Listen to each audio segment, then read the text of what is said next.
Good morning, everybody. It is a pleasure to be here with you today. I'm not accustomed to the lights, the public speaking stage. I'm a teacher, and so I like to see my students' faces. I engage them. But today we will just move forward as I speak to you and know that everything that I say comes sincerely from my heart and my love for this great organization and the work that we all do together. In May, I faced the hardest decision of my professional career, and as I was wrestling about making that right decision, determining the right path, I found myself in the midst of a celebration with my Archway Trivium East community as we were watching our kinder, first, and second grade concerts. Now, if you have never had the opportunity to attend a kindergarten concert with our Archway, you need to do that. The joy of those little ones as they are singing with all their hearts before their parents is something to behold. And as a headmaster, I often would stand off to the side at those concerts, and one of the greatest pleasures I had was to actually watch the parents watch the students. The parents' faces would light up, and at that moment, especially with those kinder, first, and second parents who are new to us, at that moment when their child was singing with all those other voices, they began to realize the beauty of the work that we do, the beauty of your calling. And as I stood there and I watched the beauty of my students performing, tears filled my eyes because of the decision that I was wrestling with. I wondered, how could I leave the least of these, the youngest, the most innocent, the most malleable, the most ready to form, the ones who could take all of those fairy tales that we read to them and form a moral imagination from the youngest years? How could I leave one of the newest Great Hearts Academies in the network of Arizona? How could I leave the academy that I poured my blood, sweat, and tears into? And this thought filled my mind as I struggled with that decision. And I left that evening and I reflected upon all that I was thinking through. And I began to pray and I began to contemplate. And through that prayer and contemplation, I was struck by a profound truth, a truth that continues to form me, a truth that has taken hold of my thinking. And it was that truth that allowed me to make the decision that I finally did. You see, from Trivium to Veritas, from Veritas to Anthem, from Anthem to Lincoln, the least of these are in every one of our classrooms, they're in every one of our hallways, they're on every one of our playgrounds, every one of our courtyards, every one of our fields. They're in every one of our academies. From the young junior who cries regularly when she thinks no one is watching because of the pressure she feels and the fear she experiences. Can she maintain that 4.0 GPA? Can she get the score that she needs on the SAT to be able to go to the college of her dreams? Is she performing well enough on the court, on the stage, participating enough in her classes? Is she enough? To the seventh grader who feels lost in the crowd, not a high performer, she'd rather blend in than draw attention to herself, yet all the while, she's hungering for someone to notice her. To the kindergartner, coming from a background of neglect and abuse, who learned to survive by fighting for his needs, who now cannot sit in a classroom with his peers, nor play on the playground without hurting others. Our students need us. They are all the least of these. Our mission as Great Hearts teachers, as Eric has articulated, is to cultivate the hearts and minds of students through the pursuit of truth, goodness, and beauty, believing that cultivation is the best form of education for the human person. If you look to either side of the stage, and I know that they're in the dark right now, we have two beautiful works of art. Those works of art were created not by the most talented students. They were created by a class of seniors who grew up in our curriculum, learning from our teachers. They each get a square, and they paint that square, they create that square, and then they bring them all together to form the work of art. We believe that all children can learn and engage with everything that we offer to them. In that belief, we align with the Adlerian thought, profoundly articulated by Robert Hutchins: the best education for the best is the best education for all. This statement is one of the guiding principles of Great Hearts. It is one of the reasons working for Great Hearts is so extremely challenging, because it leads to a question: how? How do we provide the best education to all students? We believe that each student has a cup that we are to fill with the rich cream of our curriculum. And we all know that not all of our students can bring that cup up on their own. They need our help, many of them, to bring forth that cup so we can pour that rich cream, so that they can receive that rich cream in whatever size cup they possess. In order to fill the cups of our students, we ourselves must possess the cream. In the Great Hearts Teacher Playbook, it says that in the work of the teacher, the focus is attending to one's own development. As teachers, we can only teach from who we are, what we love, and what we know well. We must therefore engage lifelong learning in service to our vocation. The teacher must continually explore the tradition, his subject or subjects, and the craft of teaching. As such, we manifest the virtue of wisdom through cultivating life aesthetically, morally, and intellectually. In this cultivation, fundamental humility before the tradition leads us to form the heart of a servant. Intellectual pride is replaced with humble service to that tradition for the good of the humanity of our students. There's a quote that I often use, and my friends at Archway Trivium East know it well, and my new colleagues at Veritas Prep have heard me use it often. It's a quote by Machiavelli from a letter that he wrote to a friend. Often, I don't think we associate Machiavelli with humility, but in this quote, we see his submission, his humility before that tradition. For he says that when he comes home after the end of the day, he takes off his workaday clothes and he reclothes himself in the attire of the ancient courts of old. And he enters his study as if he's entering those courts of old. And there he is lovingly received by the men and women of old. And they, in their benignity, answer him. He asks them the questions for their actions, and they feed him with the food which is his alone.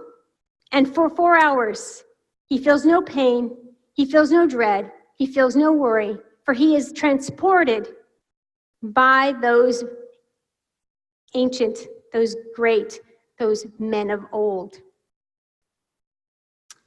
For those of you who teach, you know that sometimes when you're burdened by those things in your life, even personal things, and you step in front of that class, it's, as Machiavelli said, it's as if something wipes away all of those distractions, all of those anxieties, all of those worries, because you are sharing something so beautiful with your students that you are transported into an experience that is you offering in love that gift that you have received from your time of study, from your time of reflection, as you invite your students into conversation.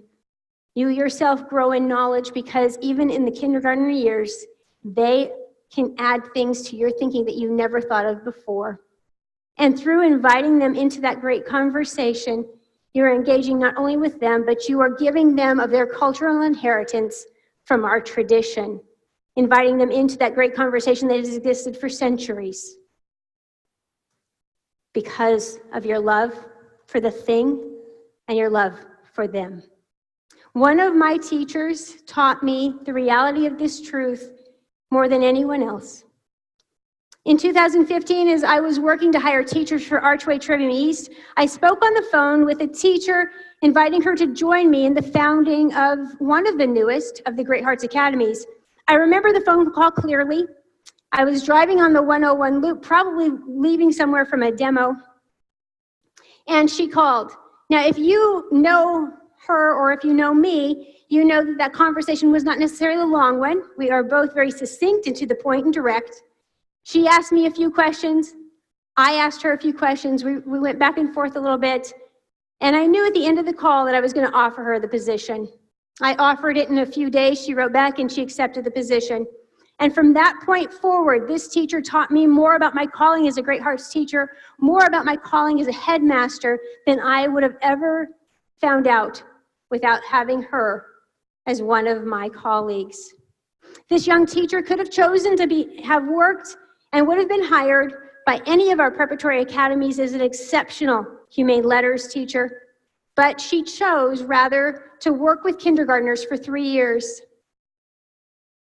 At times, her desire to be fed the food of rich intellectual conversation caused her to be challenged, and yet she chose to take the shadows of the great books and the great ideas of our Western tradition and bring them to her little ones. In one of the years that she was teaching kindergarten, a kindergartner entered her class with a severe disability. This teacher brought him in partnership with our outstanding ESSC, to support him in his time in her classroom. Now, this teacher ran a tight ship. All of her children sat in scholarly position. They learned that early on. Spalding, her fists were up, their fists were up. They were spelling out words on their fingers. She would teach them to sit in pods and work Singapore math problems with manipulatives. And all the while doing that, when this little one was in the class, she would allow him at times when her TA needed to do other things or the ESSC was not present. She would allow this little one to come up and stand by her side. And on a couple of occasions, I walked in and she would be teaching at the board. She'd put her arm down every so often and put her hand on his shoulder, providing him the pressure that he needed to feel safe in her classroom. Now, his parents, within a few weeks, determined a different path for him.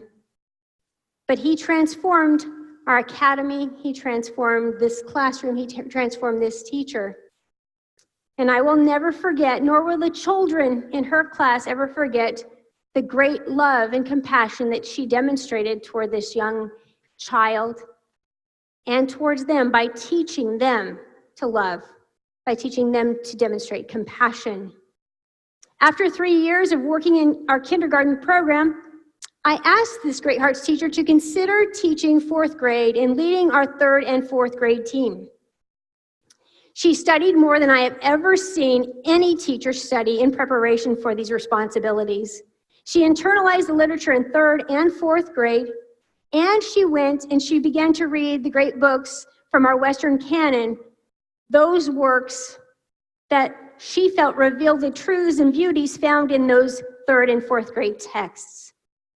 She developed a weekly culture of seminar in her class and a daily culture of wonder in science, in history, in mathematics, and in poetry.